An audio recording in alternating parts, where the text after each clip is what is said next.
Hola, yo soy Miguel. Yo hoy quería seguir leyendo el libro de los pensadores griegos antes de Sócrates, de Tales de Mileto a Pródicos. Esta vez voy a leer el capítulo consagrado a la obra de Demócrito y Leucipo, es decir, a la escuela de Abderes, creo que se dice. Si no, pues ahí me corregirán. Pero bueno, aquí es bastante, así que voy a apurarme. Aquí se nos dice que los fundadores del atomismo son Leucipo y Demócrito.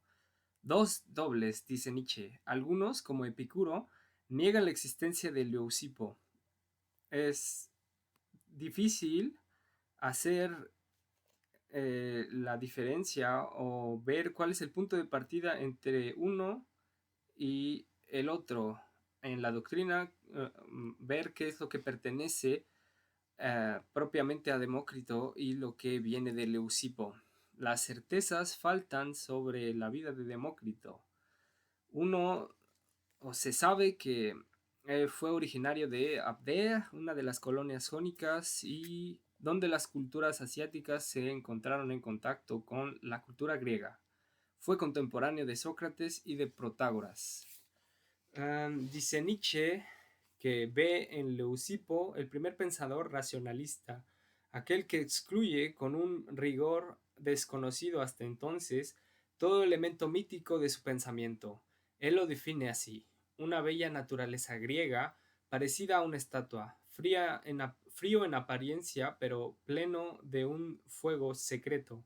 Ese fuego vendría de la convicción frecuente en los materialistas de haber triunfado para siempre sobre las vanas o los vanos temores y las supersticiones. En suma, él había encontrado su cepa en la razón. Su entusiasmo, como el de su sucesor latino, Lucrecio, provendría ajá, de la confianza o de su confianza en las certezas morales que él afirmaba y que eh,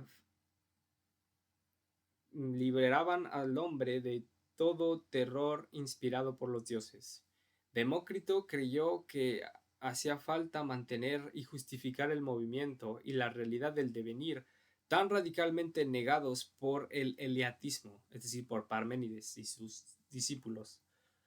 Uh, También, incluso aún admitiendo la plenitud perfecta del ser que llamará átomo, admite que, dado que hay un movimiento, debe existir en un espacio vacío, lo que quiere decir que el no ser es también es tan real que el ser. El ser único de Parménides, suerte de o especie de inmenso átomo, se encuentra entonces compartido o repartido entre una infinidad de átomos cuyo no, donde cada uno se repite a una escala infinitesimal el uno de Parménides. En suma, la realidad se compone de algo y de no algo, de átomos y de vacío. Los átomos indivisibles, insecables, en número infinito, no poseen ninguna diversidad cualitativa, pero ellos difieren por la forma, por el orden, por la posición e individualmente por el peso. Estas diferencias son cuantitativas, geométricas. Los movimientos que reúnen los átomos y los separan son puramente mecánicos. De esto resulta que los átomos y el vacío son eternos y que el movimiento siempre ha existido. Por la combinación de átomos en número infinito en el infinito del vacío, mundos innombrables se forman que presentarán la más gran variedad en cuanto a la forma y a la grandeza o al tamaño. Ellos pueden convertirse o volverse más grandes y más pequeños y al final perecer. La esencia del alma, que está formada de la sustancia la más móvil, de átomos sutiles, lisos y redondos, consiste en la fuerza vivificante y motriz. El alma produce el movimiento de los seres vivos. El pensamiento es también movimiento. Es la respiración que trae constantemente al cuerpo una nueva materia ígnea y psíquica para reemplazar los átomos desaparecidos. Así definida, el alma es la parte esencial del cuerpo, pero únicamente porque ella resulta ser el cuerpo más perfecto. Demócrito imaginó expandida a través del alma, a través del mundo, un alma, elemento cálido y psíquico, uh, aquello que él llama lo divino. Eso divino o ese divino no sería o no sabría ser una esencia personal. Es una simple materia más sutil compuesta de átomos ígneos. La sensación se encuentra llevada a o termina por ser llevada así a los cambios que las impresiones exteriores producen en nosotros. Demócrito reduce todas las sensaciones a un contacto y todos los sentidos a una de las variedades de el tacto.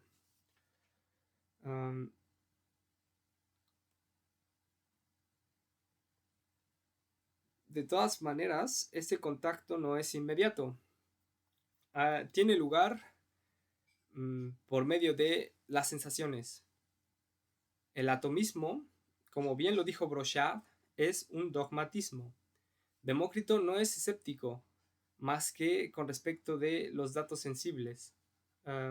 Nosotros disponemos de un modo de conocimiento más certero, la razón. Él opone incluso el conocimiento legítimo al conocimiento oscuro del sentido. La perfección consiste para el hombre en regocijarse lo más posible y afligirse lo menos que se pueda.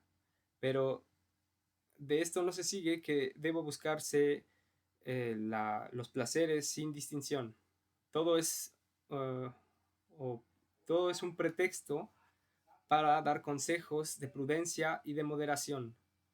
Se sabe que Epicuro, que nació en el 341 a.C. y se murió en el 271, adoptó y modificando un poco la doctrina de Demócrito. Él introdujo en particular el peso de los átomos y su declinación. Sobre todo, él pone en primer plano la moral mucho más que lo hacía Demócrito. Bueno, la tesis doctoral de Marx es justamente sobre esto, es decir, sobre la doctrina o las tesis de Demócrito y Epicuro.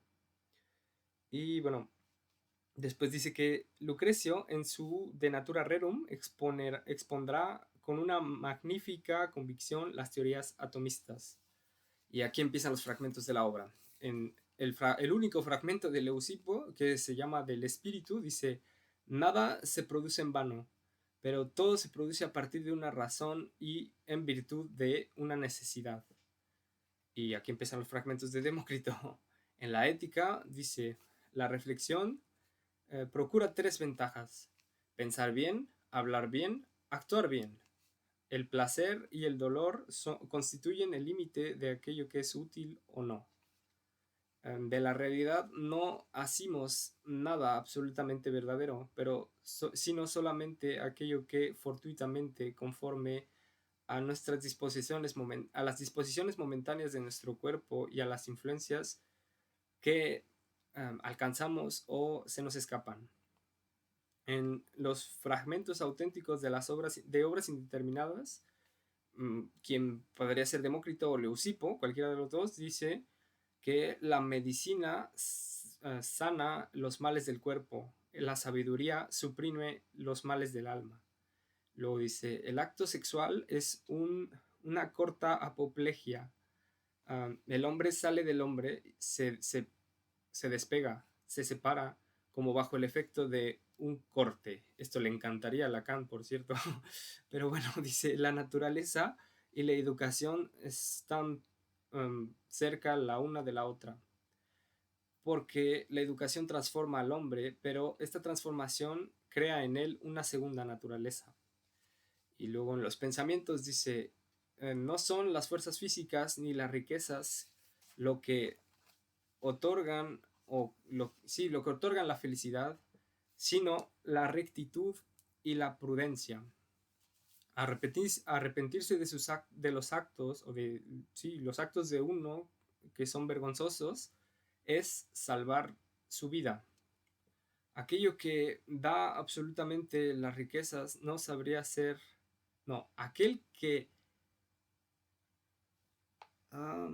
dominan o al que dominan absolutamente las riquezas no sabría ser hombre de bien. Mucha gente, sin haber aprendido lo que es razonable, vive, sin embargo, según la razón. Mucha gente, incluso actuando de forma vergonzosa, muy vergonzosa, eh, habla muy razonablemente. Es para o por medio de la desdicha que las multitudes se vuelven sabias. Hay que poner la voluntad no en hablar, sino en actuar y comportarse según la virtud. Uno no puede alcanzar ni el arte ni la sabiduría si no se dedica a su estudio. Más vale culpar sus propias faltas que aquellas de los otros. Más vale reflexionar antes de actuar que arrepentirse después de haber actuado. Desear con exceso es actuar como niño, no como hombre. Los placeres intempestivos provocan el disgusto. Desear violentamente una cosa es volver su alma ciega para el resto. El deseo se justifica cuando persigue sin exceso aquello que es bello. Para la gente desprovista de razón, más vale ser comandada que comandar. Aquello que instruye a los tontos no es la palabra, sino la desdicha. Es una suerte de avidez la de hablar de todo sin querer escuchar nada. No te muestres desconfiado hacia todo el mundo, sino prudente y firme. El hombre bienhechor no es aquel que observa si será pagado o retribuido, sino aquel que se determina a hacer bien por su propio movimiento. La amistad de un solo hombre razonable vale más que aquella de toda la gente irrazonable o sin razón junta. No vale la pena vivir si uno no tiene un buen amigo. Puesto que somos hombres, conviene no reírse de las desdichas de la humanidad, sino deplorarlas. Cuando uno busca el bien, uno lo encuentra con pena, pero el mal nos alcanza incluso cuando no lo buscamos. En realidad no sabemos nada, puesto que la verdad está al fondo del abismo. La nada existe así como algo o el algo. Los discípulos de Demócrito llamaban átomos a la naturaleza. En el vacío, estos son proyectados en todas direcciones. La dicha y la desdicha se encuentran en el alma. Lo peor que uno puede enseñarle a sus hijos es la frivolidad. Ella provoca los placeres que desarrollan la perversidad. Uno puede constatar la sabiduría en los jóvenes y en los viejos la sin razón, puesto que no es la edad que nos vuelve sabios, sino una educación apropiada y la naturaleza. Lo mejor para el hombre es vivir con el máximo de dicha y el mínimo de tristeza. Ahora bien, no es imposible si lo que nos produce placer, eh, si no ubicamos nuestro placer en las cosas perecederas. Las grandes dichas provienen de la contemplación de bellas obras. Y luego es mucho más sensato el hombre, no, es mucho más sensato que el hombre, el animal que al resentir una necesidad sabe aquello que necesita o conoce aquello que necesita. El hombre, en el mismo caso, no tiene idea.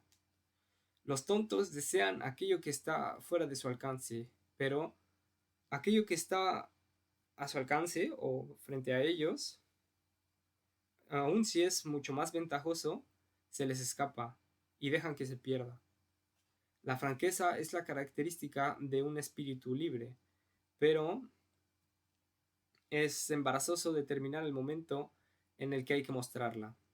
Sabio es aquel que no se aflige de aquello que le hace falta y se satisface de aquello que posee.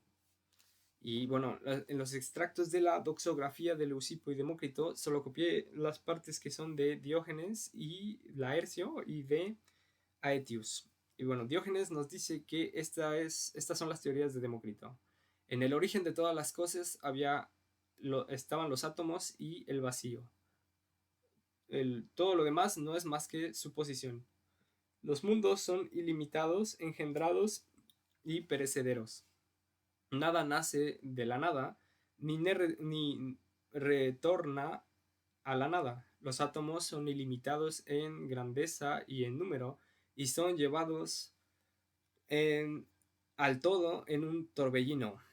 Así nacen los compuestos, todos los compuestos, el fuego, el aire, el agua, la tierra, dado que son los conjuntos de átomos incorruptibles y fijos,